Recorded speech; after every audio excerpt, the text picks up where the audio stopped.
وَلَقَدْ يَسَّرْنَا الْقُرْآنَ لِلذِّكْرِ فَهَلْ مِن مُّدَّكِرٍ۔ بسم اللہ الرحمن الرحیم۔ آج انشاءاللہ تعالی العزیز ہم قرآن مجید کے 18ویں سپارے کی مختصراً تشریح اپنے مطالعے میں لے کر آئیں گے۔ سب سے پہلے تو یہاں سورۃ المؤمنون کا آغاز ہو رہا ہے اور اللہ رب العزت نے ایمان والوں کی صفات کو مختصراً چھوٹے چھوٹے جملوں میں بغیر تفصیل کو ذکر کیے بیان فرما دیا ہے۔ یہ بات ایک سمجھنے کی ہے کہ اللہ رب العزت نے ہمارے لیے زبان سے کلمہ پڑھنا یعنی اللہ کو ایک ماننا یہ بھی لازم قرار دیا، اور ہمارے اعضاء اور جوارح بھی اس بات کی گواہی دیں کہ واقعی ہم اللہ رب العزت کو سب سے بڑا مانتے ہیں، یہ بھی اللہ رب العزت نے ہمارے لیے لازمی قرار دیا۔ چنانچہ اعمال اور صفات وہ کام ہوا کرتے ہیں جو کہ کلمہ طیبہ زبان سے ادا کرنے کے بعد ادا کرنے لازمی ہوتے ہیں، ورنہ تو صرف زبان سے کہہ دینا لا الہ الا اللہ یا یوں کہنا کہ ہم مسلمان ہیں یہ کافی نہیں ہوا کرتا بغیر اعمال کے۔ پچھلے اہل کتاب جتنے گزرے ان کے اندر سب سے بڑی برائی اور خرابی یہی ہوا کرتی تھی کہ وہ صرف زبان سے کہا کرتے تھے کہ ہم نصرانی ہیں، ہم عیسیٰ علیہ السلام کے ماننے والے ہیں اور ہمارے لیے اتنا ہی کافی ہے، کسی نیک عمل کو کرنے کی ضرورت نہیں۔ یہودی کہا کرتے تھے نحن ابناء اللہ و احباء، ہم تو اللہ کے بیٹے ہیں اور اللہ کے محبوب ہیں، لہذا ہمیں اتنا ہی کافی ہے کہ ہم یہودی ہیں، ہمیں کوئی بھی نیک عمل کرنے کی ضرورت نہیں۔ اللہ رب العزت نے اس کا جواب قرآن مجید میں اس طرح ارشاد فرما لیا لیس بامانیکم ولا امانی اہل الکتاب، نہ تمہاری نری تمناؤں سے تم جنت میں جاؤ گے، نہ پہلے اہل کتاب نری تمناؤں سے جنت میں جائیں گے، بلکہ اعمال کرنے پڑیں گے۔ وہ اعمال کیا ہیں؟ اللہ رب العزت نے اس کے آغاز میں اس کو چھوٹے چھوٹے جملوں میں گویا پوائنٹ کے حساب سے بیان فرما دیا۔ سب سے پہلی بات کیا ارشاد فرمائی؟ فرمایا قد افلح المؤمنون، یہ بات تو سمجھ لو فلاح کامیابی ملے گی ایمان والے کو، جو ایمان ہی نہیں لایا اس کے لیے فلاح کا ہونا یہ ناممکن ہے، محال ہے۔ اس دوڑ میں کہ کون جنت میں جائے گا، اس دوڑ میں شامل ہونے کے لیے بنیادی شرط ایمان والا ہونا ہے، ورنہ جو کافر ہیں اللہ کو نہ ماننے والے ان کے لیے تو اللہ جل شانہ نہ میزان کو قائم فرمائیں گے نہ ترازو کو لگائیں گے، وہ تو سیدھے سیدھے انکار کرنے والے ہیں، جہنم کے راستے کو لیں گے۔ ایمان والا سب سے پہلی شرط، اگلی اس کی صفات، کون سے ایمان والے؟ الذین هم فی صلاتهم خاشعون۔ اب ذرا ہم اپنے اندر ایک ایک چیز کو نوٹ کرتے چلے جائیں۔ سب سے پہلے وہ اپنی نمازوں کو خشوع اور خضوع سے ادا کرتے ہیں۔ ذرا ہم یہاں رک کر اپنا محاسبہ کر لیں کہ میری نماز کیسی ہوتی ہے۔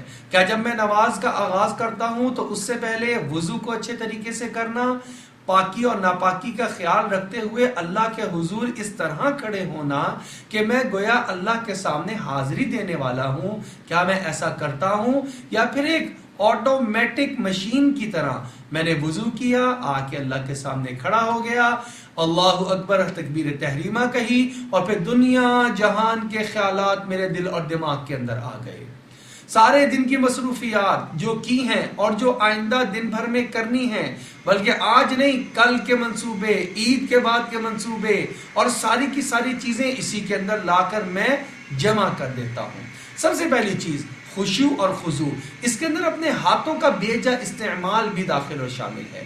بعض لوگ آپ نے دیکھا ہوگا کھڑے نماز میں ہوتے ہیں لیکن کبھی سر میں کھجلی ہو رہی ہے، کبھی جسم پہ کھجلی ہو رہی ہے، کبھی جو ہے وہ بازو کے اوپر کھجلی کر رہے ہیں، کبھی اپنے کپڑوں کو بہت زیادہ سیدھا کر رہے ہیں۔ یہ ساری کی ساری چیزیں خشوع کے منافی ہیں۔ اللہ جل شانہ کی طرف دھیان و توجہ ایسا لگ جائے کہ محسوس ہو کہ میں اللہ کی عبادت کر رہا ہوں، یہ نماز کے اندر خشوع خضوع کی ایک چھوٹی سی مثال ہے۔ تیسری چیز فرمایا والذین هم عن اللغو معرضون، ایمان والے وہ کامیاب ہوں گے جو اپنے آپ کو لغو باتوں سے اور لغو کاموں سے بچا کر رکھتے ہیں۔ آج ہمارے سامنے واٹس ایپ ہے، آج ہمارے سامنے فیس بک ہے، یوٹیوب ہے اور بے شمار سوشل میڈیا کی چیزیں ہیں جس کے اندر ہمارے گھنٹوں لغو اور بیکار گزر جاتے ہیں۔ یہ یاد رکھیے گا کہ اللہ نے لغو کا معنی بیان کیا اور لغو کا لفظ بیان فرمایا ہے۔ اگر ہم نے اس واٹس ایپ کو صحیح استعمال کیا تو یہ لغو میں سے نکل جائے گا۔ ہم نے فیس بک کو، یوٹیوب کو اور دیگر جتنے سوشل میڈیا کے سورسز ہیں ان کا اگر غلط استعمال نہ کیا بلکہ ان کا مفید استعمال رکھا، اس حد تک تو جائز بھی اور مفید بھی۔ لیکن جہاں ہی وہ وقت کا ضیاع یا ناجائز ویڈیو یا ناجائز چیزیں اس کے اندر دیکھنی اور سننی شروع کر دیں، ٹی وی بھی اسی کے اندر داخل اور شامل ہے، ہمارے موبائل کے اندر جتنی چیزیں سننے سے تعلق رکھتی ہیں، دیکھنے سے تعلق رکھتی ہیں، سب اسی چیز میں شامل ہے۔ یہ لغو چیزیں ہیں۔ لغو میں ایک اور چیز کیا ہے، ہم یہ موبائل ہاتھ میں نہیں ہوتا، ٹی وی بھی نہیں چل رہا ہوتا، لیکن ہم آپس میں بیٹھتے ہیں اور دو لوگ آپس میں بیٹھ کر کسی تیسرے شخص کی بات کو ایسا شروع کر دیتے ہیں، اس کے اندر غیبت بھی آ جاتی ہے، اس کے اندر برا چاہنا، بری گفتگو بھی آ جاتی ہے اور گھنٹوں اس کے تبصرے اور تجزیے پر گزار دیتے ہیں۔ ہم نے اس کو بھی چھوڑنا ہے اگر ہم فلاح پانے والے مومنین کی صف میں شامل ہونا چاہتے ہیں تو۔ اس سے اگلی چیز فرمائی والذین هم للزکاۃ فاعلون، اپنے مالوں کی زکوٰۃ دیتے ہیں۔ اس کے اندر بھی بڑی کوتاہی ہے۔ انسان سمجھتا ہے جو مال مجھے مل گیا یہ سارے کا سارا میرا ہے، لیکن اللہ جل شانہ فرما رہے ہیں وفی اموالہم حق معلوم للسائل والمحروم، ان ایمان والوں کے مال سارے ان کے نہیں ہیں، اس میں حق ہے سائل کا بھی محروم کا بھی۔ اور زکوٰۃ تو فرض چیز ہے، اس کو ادا کرنا، پورا اس کا خیال رکھنا، اس کا حساب کتاب لگانا، پھر صحیح مصرف کو تلاش کرنا، وہاں پر ادائیگی کرنا، یہ ایمان والوں کی صفات میں داخل اور شامل ہے۔ اس کے ساتھ اگلی چیز فرمائی جو بڑی اہمیت کی حامل ہے، معاشرتی چیز ہے۔ عبادات کی بات بھی آ گئی، عقائد کی بات بھی آ گئی، اسی ایک مجموعے کے اندر معاشرتی پہلو، کہ معاشرتی پہلو بھی ہمارا اچھا ہونا چاہیے، کسی بھی معاشرتی برائی کا ہمیں پارٹ اور حصہ نہیں بننا چاہیے۔ ایک چیز جو یہاں پر بیان فرمائی گئی جس کی آج کل بے حیائی اور فحاشی اور عریانی کی وجہ سے ذرا فروغ ملتا جا رہا ہے، اگر آج کا مرد اور آج کی عورت اس آیت مبارکہ کو سمجھ لے اور اس پر عمل پیرا ہونا شروع ہو جائے تو معاشرے میں سے برائیاں ختم ہو سکتی ہیں۔ فرمایا والذین هم لفروجہم حافظون، مرد ہو یا عورت وہ اپنی اپنی شرمگاہ کی حفاظت کرنے والے ہیں۔ آنکھ بھی غلط چیز کو نہ دیکھے، کان بھی غلط چیز کو نہ سنے، اس لیے کہ یہی آگے چل کر جو ہے وہ برائی اور بدکاری کی طرف انسان کو لے جاتے ہیں۔ اس لیے ہمیں اپنے آپ کو مضبوط کرنا ہوگا۔ شیطان کا وسوسہ اور شیطان کا بہکاوا کمزور چیز ہے، ایمان والے کا اللہ کی ذات پر ایمان یہ زیادہ مضبوط چیز ہے۔ جب انسان پکا تہیہ کر لے، پچھلے کے اوپر توبہ استغفار کر لے، اللہ سے آئندہ کے لیے مدد مانگ لے، اللہ رب العزت اس کی زندگی کو پاکیزہ بنا دیتے ہیں۔ الا علی ازواجہم، صرف اور صرف عورت ہے تو اس کا شوہر اس کے لیے جائز اور حلال ہے، اس کا بننا، سورنا اور اس کا ذہن میں سوچنا، فکر کرنا، یہ ساری کی ساری چیزیں اپنے صرف اور صرف شوہر کے لیے ہونی چاہیے۔ اسی طریقے سے شوہر کا جو ہے تمام تر اس کا بناؤ سنگھار یا اس کے اخراجات یا اس کا سوچنا اپنی بیوی کے لیے مختص ہونا چاہیے۔ باہر جہاں پر خرچ کرے گا، بے جا خرچ کرے گا، نامحرم پر خرچ کرے گا، یہ اس کے لیے وبال جان بن جائے گا۔ تو کامل ایمان والے اور جو ہے فلاح پانے والے ایمان والوں کے اندر یہ صفت داخل اور شامل ہوتی ہے۔ اس کے بعد اگلی چیز فرمائی والذین هم لاماناتہم وعہدہم راعون، امانت کوئی رکھوا دے تو اس میں خیانت نہیں کرتے، کسی سے وعدہ کر لیتے ہیں تو اس کو پھر پورا کرتے ہیں، یہ ایک ایمان والے کی صفات ہیں۔ اس سے آگے چیز فرمائی والذین هم علی صلواتہم یحافظون، اپنی نمازوں کی حفاظت کرتے ہیں۔ اس لیے کہ نماز کو آخر میں بیان فرمایا، نماز ایک ایسی چیز ہے اگر ہم اس کے پابند بن جائیں تو یہ اللہ کے سامنے چونکہ حاضری ہے اور بار بار حاضری ہوتی ہے تو انسان کو اپنے گناہوں کا اعتراف اور گناہوں کا پر شرم اور یہ آنا شروع ہو جاتی ہے. ان الصلاۃ تنہا عن الفحشاء والمنکر، یہ نماز ہی ہے جو ہر قسم کے فحش کام اور برائی سے انسان کو بالآخر روک دیتی ہے. لہذا اس کی حفاظت کی انتہائی تاکید فرمائی گئی ہے. آخر میں جو انجام بیان فرمایا وہ بہت اہم فرمایا. اللہ رب العزت نے اولئک هم الوارثون الذین یرثون الفردوس ہم فیہا خالدون، یہی لوگ ہیں جو جنت الفردوس کے حقدار ہیں. ہم عام طور پہ کہتے تو ہیں کہ اللہ ہمیں جنت الفردوس میں جگہ عطا فرما دیجئے، دوسروں کو بھی دعا کے لیے کہتے ہیں تو کہتے ہیں دعا کرنا اللہ میرے والدین کو اور مجھے جنت الفردوس میں اکٹھا فرما دے. اللہ تو فرمانے کے لیے تیار ہیں، ان صفات کو اختیار کرنا ہماری ذمہ داری، اور جنت الفردوس میں اکٹھا کرنا اللہ جل شانہ نے اس کا وعدہ قرآن میں فرما دیا ہے. اسی سپارے کے اندر دوسری اہم ترین چیز سورۃ النور شروع ہو جاتی ہے. سورۃ النور کے اندر ہمارے گھر کے ماحول کے اور آپس میں میاں اور بیوی کے آپس کے جو معاملات ہوا کرتے ہیں اس میں بڑی بہترین رہنمائیاں اللہ رب العزت نے ہمیں قرآن کی آیات کی شکل میں عطا فرمائی ہیں. سب سے پہلی چیز جو یہاں پر سورۃ النور کے اندر ہمیں ملتی ہے وہ یہ ہے کہ جب ایک مرد اپنے حلال جو اس کے مصارف ہیں وہاں سے آگے بڑھ کر کسی حرام جگہ پر اپنی ضرورت اور شہوت کو پورا کرتا ہے تو وہ اللہ کا نافرمان ہو جاتا ہے. اگر کوئی عورت اپنے جائز مقامات کے علاوہ جو کہ اس کا شوہر ہے اس کے علاوہ کہیں بھی اگر بدکاری میں مبتلا ہوتی ہے وہ اللہ رب العزت کے عہد ذمہ داری سے نکل جاتی ہے اور اللہ کی سخت نافرمان شمار ہوتی ہے. یہ گناہ اس قدر سخت ہے کہ اس کی سزا اللہ نے خود مقرر فرما دی ہے.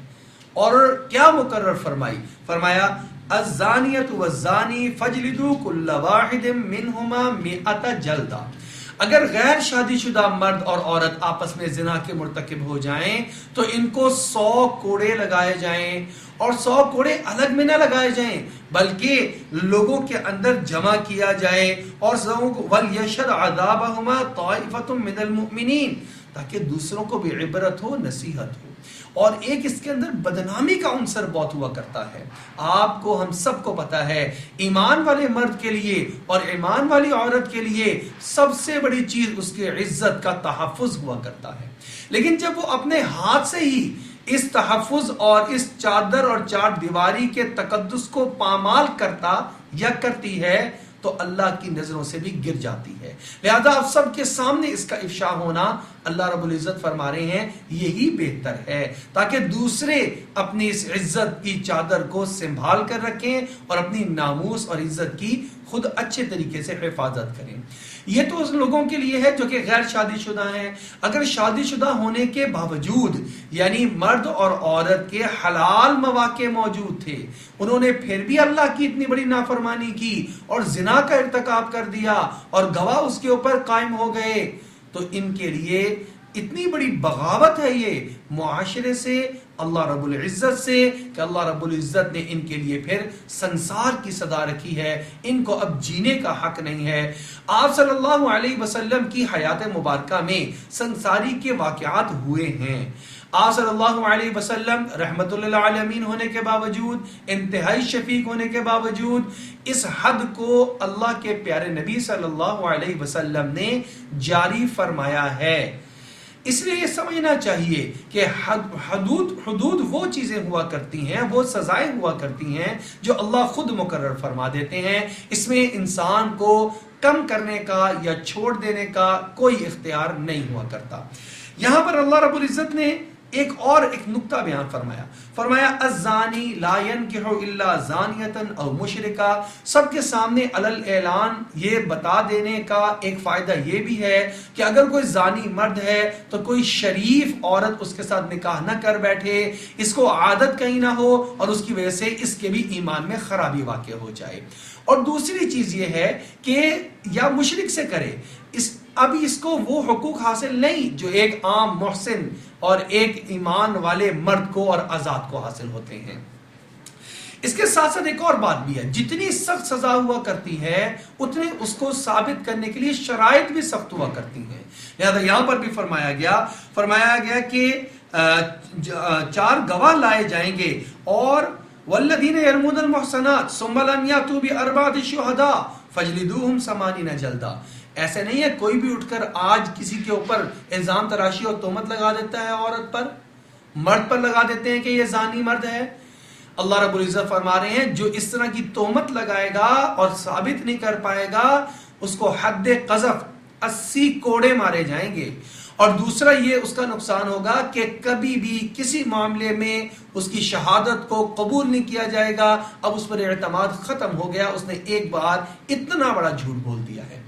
اگر یہی شکل آ جائے میاں اور بیوی کے درمیان میں کہ میاں الزام لگائے عورت پر کہ اس نے زنا کیا ہے لیکن 4 گواہ نہیں لا سکتا، تو قرآن پاک میں اللہ رب العزت نے اس نازک رشتے کی رعایت رکھتے ہوئے ایک اور طریقہ بتایا. وہ طریقہ یہ ہے کہ اب یہ مرد جو ہے یہ بھی 4 گواہ نہیں لا سکا تو 4 قسمیں کھائے گا اس بات پر کہ وہ سچا ہے، اور 5ویں قسم اس بات پر کھائے گا کہ یہ عورت جھوٹی ہے. قرآن پاک میں اللہ جل شانہ فرما رہے ہیں والذین یرمون ازواجہم ولم یکن لہم شہداء الا انفسہم فشہادۃ احدہم 4 شہادات باللہ انہ لمن الصادقین. 4 قسمیں کھائے گا الگ الگ کہ میں سچا ہوں. والخامسہ، اور 5ویں کھائے گا ان لعنت اللہ علیہ ان کان من الکاذبین، مجھ پر اللہ کی لعنت ہو اگر جو ہے میں جھوٹوں میں سے ہوں. عورت بھی 5 قسمیں کھائے گی. پہلی 4 میں وہ یہ کہے گی کہ یہ جھوٹا ہے، اور 5ویں میں کہے گی کہ اللہ کا غضب نازل ہو اس پر اگر وہ سچا ہو. تو یہ بات سمجھنے کے بعد اب واقع افک کو بیان کیا گیا. سیدنا اما عائشہ رضی اللہ تعالی عنہا پر بھی منافقین نے تہمت لگا دی. اللہ جل شانہ نے ان منافقین کے بارے میں فرمایا، کیا فرمایا؟ لولا جاءوا علیہ باربعۃ شہداء، تم 4 گواہ لے کر آؤ، اور اگر تم گواہ نہیں لے کر آؤ گے تو اللہ کے ہاں تم جھوٹے ہو. یہ گواہ نہیں لا سکے. آیات آپ رضی اللہ تعالی عنہ کے حق میں نازل ہوئیں، ان کو حد قذف لگائی گئی. لیکن عام ایمان والے ان باتوں کو سن رہے تھے. اللہ نے اس کو بھی منع کیا کہ اللہ ان برے اعمال کا، خاص طور پہ اس بد کرداری کا تذکرہ بھی نہیں چاہتے کہ عام ہو اور لوگ اس میں گفتگو کریں. فرمایا استلقونه بألسنتكم وتقولون بأفواهكم ما ليس لكم به علم وتحسبونه هينا. یاد کرو تم بھی اس طرح کی باتوں میں سننے کے لیے بیٹھ جایا کرتے تھے مجلس میں، اور تم اس کو بڑا ہلکا سمجھ رہے تھے. اگر اللہ کا رحم تم پر نہ ہوتا تو اللہ تمہیں بھی سخت عذاب دیتا. لہذا اس کا ہمیں اہتمام کرنا چاہیے. آگے مسئلہ استئذان، اجازت لینے کا معاملہ ہے. یہ بات یاد رکھیے، 3-4 پوائنٹ. سب سے پہلے کسی کے گھر میں بغیر اجازت کے داخل ہونا جائز نہیں ہے، چاہے وہ اپنے بھائی کا گھر ہی کیوں نہ ہو، بہن کا گھر کیوں نہ ہو. لیکن اجازت لینے کے وقت میں اجازت لینا، اور اگر اجازت نہ ملے تو واپس چلے جانا، اس میں کوئی برائی اور عیب کی بات نہیں ہے. اس طرح کے بے شمار احادیث مبارکہ میں ملتا ہے. آپ صلی اللہ علیہ وسلم نے 3 مرتبہ سلام کیا، اندر سے کوئی جواب نہ آیا، آپ صلی اللہ علیہ وسلم واپس پلٹ گئے. لہذا مسئلہ استئذان کا بڑا خیال رکھنا چاہیے. یہ جو برائی بدکاری والی ہے مرد اور عورت کے اختلاط سے ہوتی ہے، اور یہ تب ہوتی ہے جب ہم گھروں میں بغیر اجازت کے داخل ہوتے ہیں. 3 تو ایسے وقت ہیں جس میں اپنے بچوں کو بھی منع کیا گیا کہ آپ کے کمرے میں بغیر اجازت کے نہ آئیں. وہ کون کون سے ہیں؟ ایک تو اللہ رب العزت نے قرآن پاک میں اس کا تذکرہ فرمایا، ثلاث عورات لکم، یہ 3 پردے کے وقت ہیں. کون کون سے؟ من قبل صلاۃ الفجر، فجر سے پہلے یعنی رات کا وقت، وحین تضعون ثیابکم من الظہیرہ، اور جب دوپہر کو تم لیٹتے ہو قیلولہ کرنے کے لیے، ومن بعد صلاۃ العشاء، اور عشاء کی نماز کے بعد. لہذا اس مسئلہ استئذان کو اپنے گھر میں بھی نافذ کرنا چاہیے. یہ وہ معاشرتی آداب ہیں جو اللہ نے ہمیں سکھائے ہیں. اللہ جل شانہ اس کے ذریعے سے ہمارے گھروں کو جنت بنانا چاہتے ہیں اور معاشرے کو پاکیزہ بنانا چاہتے ہیں. اللہ ہمیں قرآن پاک کو سمجھ کر اس کے مطابق عمل کرنے کی توفیق عطا فرمائے.